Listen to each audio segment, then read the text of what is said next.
Welcome to 4sight Friday Roundup, 4sight Health's podcast series for healthcare revolutionaries. Outcomes matter, customers count, and value rules. Hello again, everyone. This is Dave Berta, news editor at 4sight Health. It is Friday, October 29th. Only 2 more days until Halloween. Have you picked out your costume yet? On today's episode of the Roundup, we're going to talk about healthcare administrative costs, which are pretty frightening themselves. Previously published research says administrative costs represent more than 1/3 of all healthcare spending in the U.S.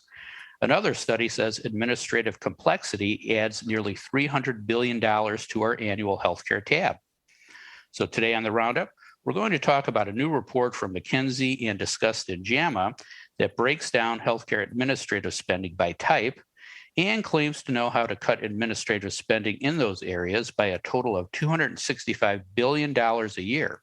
That would buy a lot of primary care. To tell us what they think of the new report and what it means for the industry are Dave Johnson, founder and CEO of 4sight Health, and Julie Murchinson, partner at Transformation Capital. Hi, Dave. Hi, Julie. How are you guys doing this morning? Dave? I'm up bright and early and raring to go. I know I'm going to get that worm this morning. All right, that's confidence. Julie, how about you? I've been on the road again for a second week in a row, and I got to say, it's fun to be back out there. Yeah. Thank you. Yeah, we've all been traveling lately. It is nice to see people in person. Now, before we talk about this new report on administrative costs, let's talk about your Halloween plans. Dave, are you dressing up and or handing out candy this year? I'm working the problem, Dave. I'm thinking about going as a healthcare revolutionary, but that wouldn't require much of a disguise. So what's a 4sighter to do? Well, you could hand out books, maybe, right? There you go. That would really perplex the kids, right? Julie, how about you? What are your Halloween plans? Well, I'm at that stage where we have a house that's not very Halloween friendly. So we're not going to be handing out candy, I don't think. But I have a 12-year-old who thinks she's 18. So I have to figure out how to follow her without her knowing. Good luck with that. Last year, we built this long candy chute that sent a piece of candy from our second floor window and down, up, and then into a kid's candy bucket. That was a pretty cool, no contact way of doing it. But this year, I think we'll just toss candy to the kids from our front porch, nothing too elaborate. But I am going to have pumpkins with masks on, though, to send a message to all my vaccine-hesitant and mask-resistant neighbors, though. Now, come on, people. Get it together. I'm coming to your house, Dave. I want a Halloween mask. Yeah, I'll take a picture and send it to you guys. It should, well, assuming they don't smash the pumpkins, we'll see. All right, let's talk about this report from McKinsey and discussed in JAMA. The report broke down healthcare administrative spending into 5 areas: financial transactions like revenue cycle, industry agnostic corporate functions like finance and human resources, industry-specific operational functions like quality reporting and accreditation, customer and patient services like call centers and other self-serve functions, and administrative clinical support functions like nursing administration and case management. Then, in each of those 5 areas, the report identified 3 types of interventions to reduce costs: within one organization, between 2 or more organizations, and seismic, or across the entire healthcare system. And if you do all that, you can shave $265 billion from our collective healthcare bill. Dave, are any of the 5 targets richer than the others? And are any of the 3 interventions better than the others? Last week, while still experiencing the euphoria of attending the health conference, Dave, you suggested that my glass was half full. And indeed it was. After reading the McKinsey report, my glass is back to half empty. Even worse, it's filled with arsenic.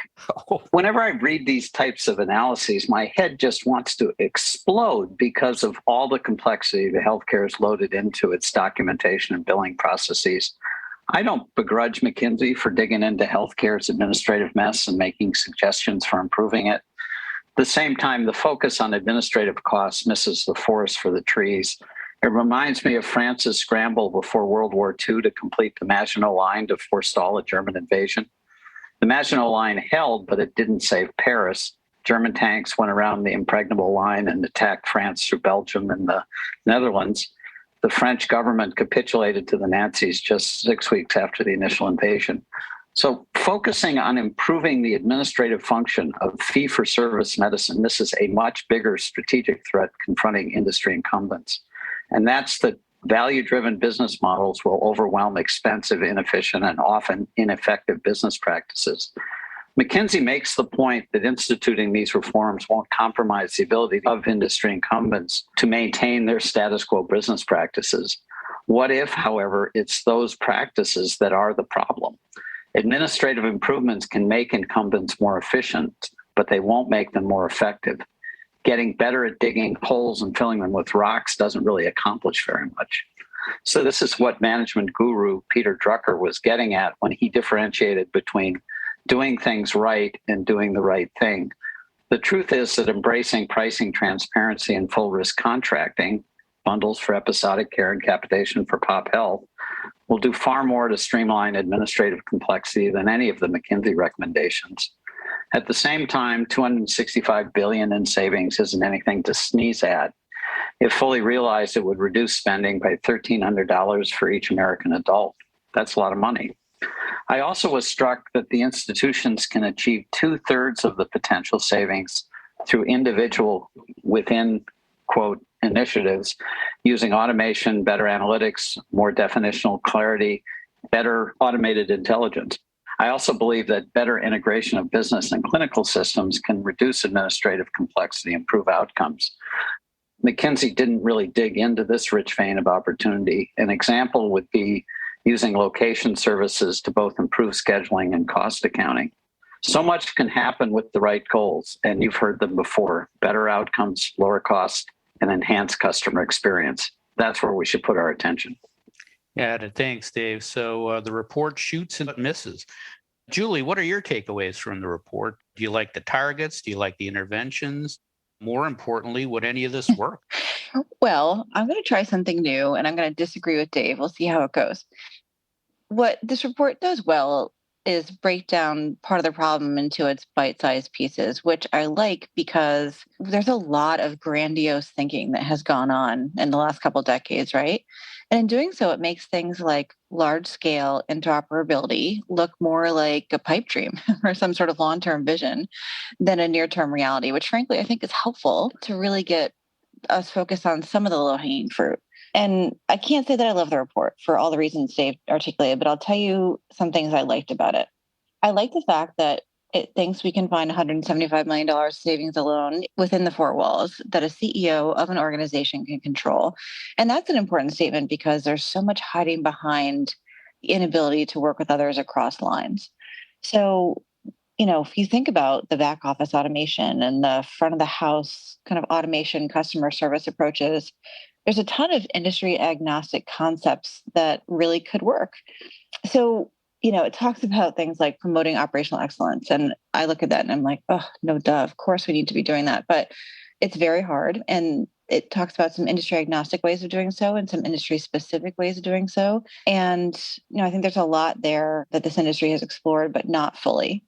Then there's some really specific things like prior auth, sunsetting old ways of prior auth and digitalizing new ways of pre-screening prior auth and increasing the proportion of automated prior auth. There's a lot there that could be quite useful. We work with a company that digitalizes the manual, administrative, highly repetitive actions and activities in billing and creates what they call smart services or technology-enabled services that are driven by some sort of AI analytics approach. There's a lot of people in a lot of basements punching the same button minute after minute, second after second. And we can automate a lot of that. It talks about things like simplifying payer products and offering a clear explanation of benefits of the EOBs, of course. And we've all been talking about that for a long time. And talks about concepts like gold carding, which Dave, I would think you would actually like the gold carding kind of concepts. So I think there are a lot of great concepts in here. And if an entrepreneur sees this and can start to understand it, and they're not from healthcare or they're from healthcare, but not quite familiar with some of this, there could be some good innovation comes out of it. But like Dave, what I don't love about the report is what it doesn't say. It doesn't talk about the massive savings from drug costs and how we go about doing that. And can the government play a bigger role? It doesn't talk about the power of transparency and how it could alone drive a massive, massive shift in market. It instead talks about this narrow sliver of opportunity that is left largely to the private markets instead of government intervention, which, takes two to tango in this industry. Yeah, thanks, Julie. Yeah, eating an elephant starts with one bite, right? Dave, anything to add to Julie's comments? Well, I'm glad that we're sparring a little bit this morning. Everything Julie said is spot on. And obviously, there are enormous opportunities to improve the efficiency of the current system. It's just, I think, what would improve the current system more than anything else would be, for example, a bundled price for a joint replacement surgery. Here's what it's going to cost. And everybody can understand that. And then you got to go figure out how to make it work within that bundled price if you're the provider. Likewise, with a lot of the insurance complexity, if we just get down to basic value-oriented services, we can do so much more. I bet there is one thing Julie and I are going to agree about, though, and that's that McKinsey is going to make a fortune helping industry incumbents develop better administrative capabilities. That's right. Right. Bingo. Yeah.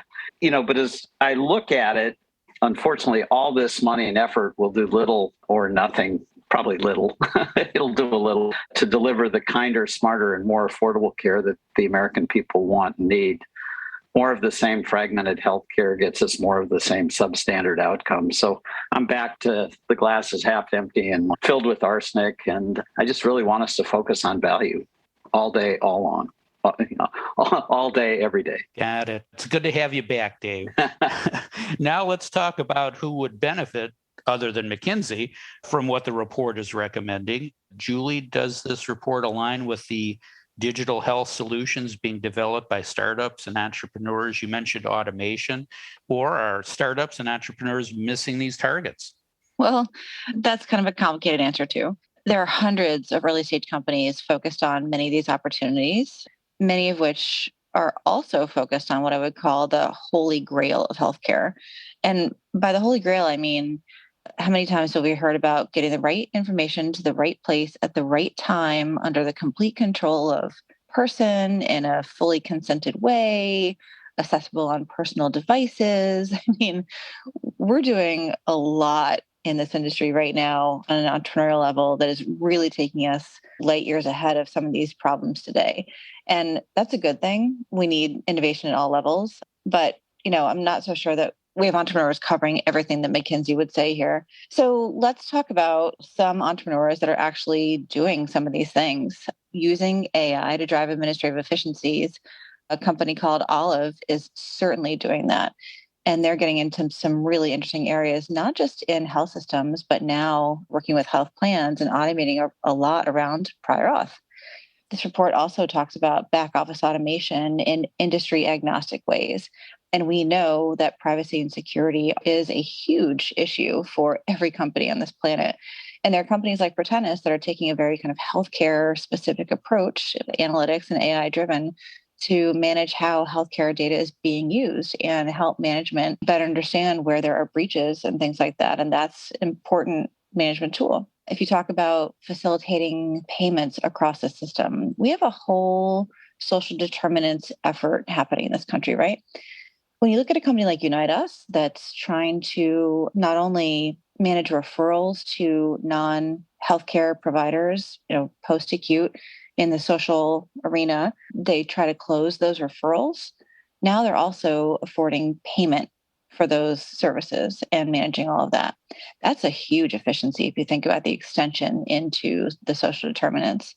So that's a huge administrative savings there, or I'm not sure it's a savings, but it's certainly helpful.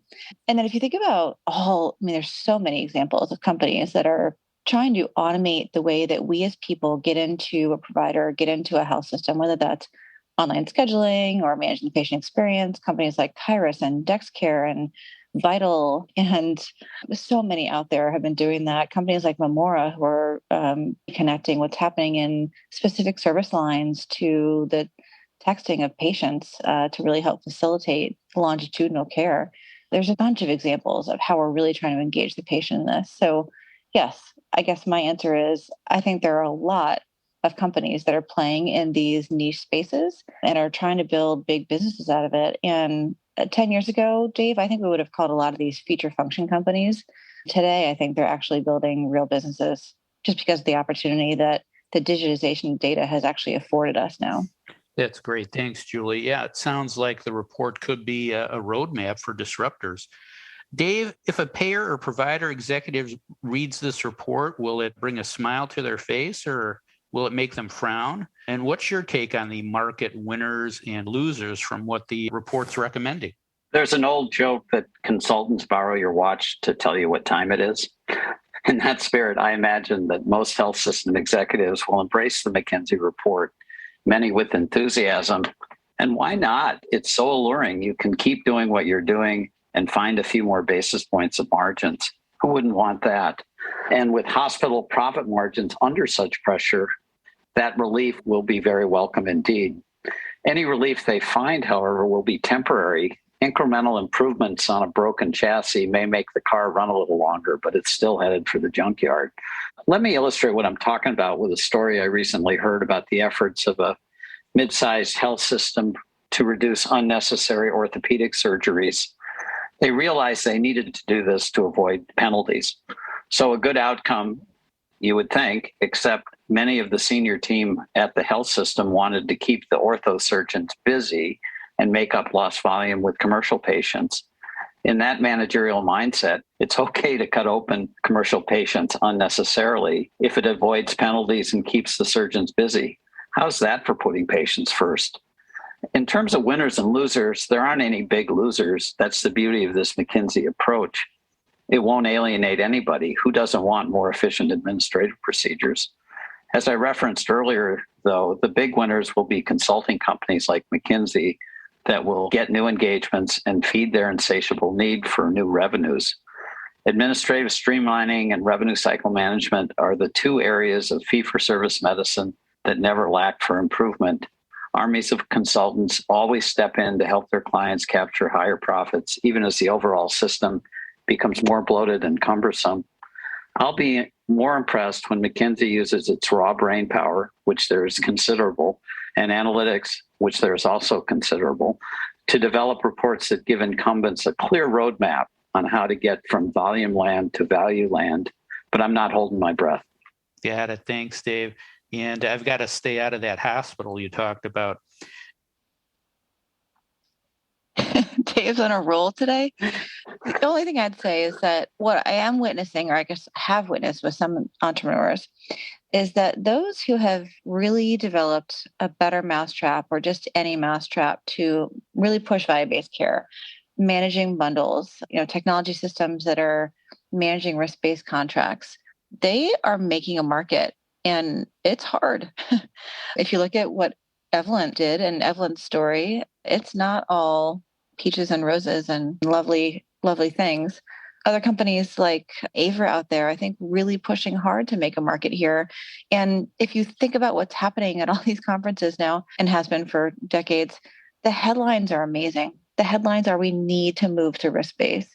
What's happening in the smaller discussions in the hallways or what's happening back at home doesn't quite reflect that. So while Dave is absolutely right, you're not seeing a ton of entrepreneurs start to really serve the market Dave's talking about. Thanks, Julie. I'm in favor of anything that makes my interactions with the healthcare system simpler, more convenient, and cheaper. We'll see if anyone acts on the report or the report ends up on a shelf or in an email folder, never to be seen again, like a lot of these reports. Now let's talk briefly about other big healthcare news that happened recently. Julie, what other news got your attention and why? Well, this past week was a big week for M&A activity, the likes of 23andMe buying Lemonade. And I saw a funny comment on Twitter about how one thing they all had in common was that this is just a fat and happy market where people have to figure out how to spend their money, and they're spending it on, slightly left of center or odd acquisitions. And the comment really struck me because I thought to myself, gosh, this is the time when larger companies like 23andMe do have the money to think big and actually try to do something really different with the asset that they've built. So So I just want to tell the haters, stop hating for a while. Let's see if we can do something here. Thanks, Julie. Interesting. Dave, what other recent big healthcare story have we not talked about? Well, Julie mentioned there aren't enough startup companies that are pursuing value-based contracting in a big way. One of them that is Babylon, and they've had a couple of epic weeks. First, they inked a collaboration agreement with Microsoft to use their combined Microsoft and Babylon's AI, ML, and cloud technologies to improve the accessibility, affordability, and quality of healthcare. Secondly, they went public last Friday amid much hoopla and fanfare, another spectacular success story.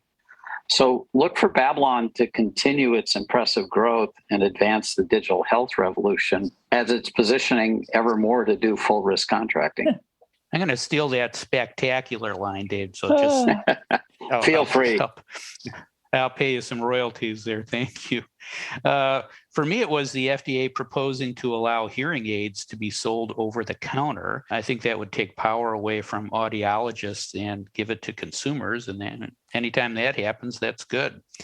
Thanks, Dave, and thank you, Julie. That is all the time we have for today. If you'd like to learn more about the topics we discussed, please visit our website at 4sighthealth.com. You also can find a recording of this podcast and all our podcasts on the Healthcare Now radio network, iTunes, Spotify, and other streaming services. Subscribe now and don't miss another segment of the best 20 minutes in healthcare. Thanks for listening. I'm Dave Berta for 4sight Health.